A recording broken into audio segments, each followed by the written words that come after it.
Shalom kekasih-kekasih Tuhan, selamat pagi. Saudaraku sekalian, pernahkah kita tahu dan sudahkah kita menyadari hal apakah sebenarnya yang paling dituntut dan diingini oleh Tuhan dari kita ketika kita mengalami pergumulan dan persoalan hidup?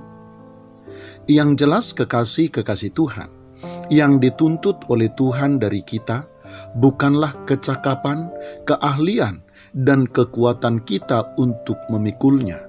Bahkan bukan juga seberapa keras dan seberapa kuat kita berdoa atau berseru kepada Tuhan.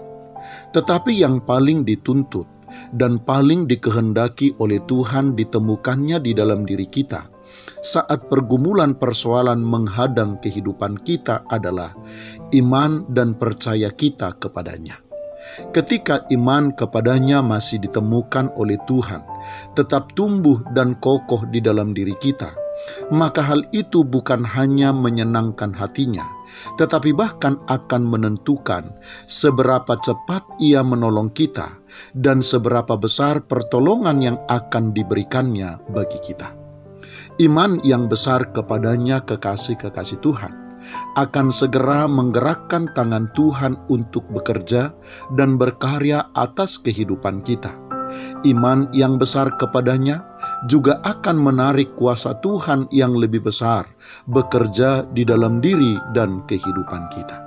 Kekasih-kekasih Tuhan, di dalam Matius pasal yang ke-8, ayat yang ke-8 sampai ayat yang ke-10, kepada perwira Kapernaum yang berkata kepadanya, "Tuan, aku tidak layak menerima Tuan di dalam rumahku.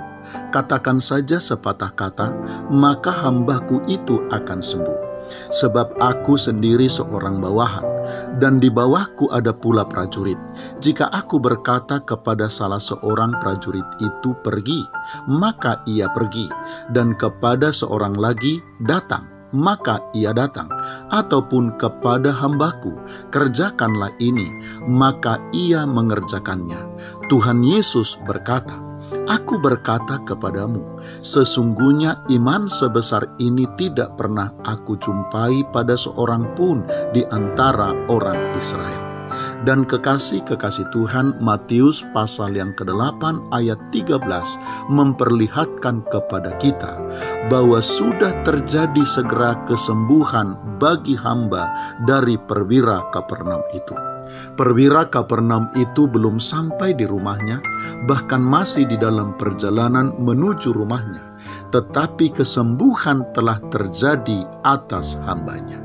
Kekasih-kekasih Tuhan, bukan seberapa keras dan bukan seberapa kuat kita berdoa, bukan seberapa besar kecakapan dan keahlian kita, tetapi seberapa besar iman kita.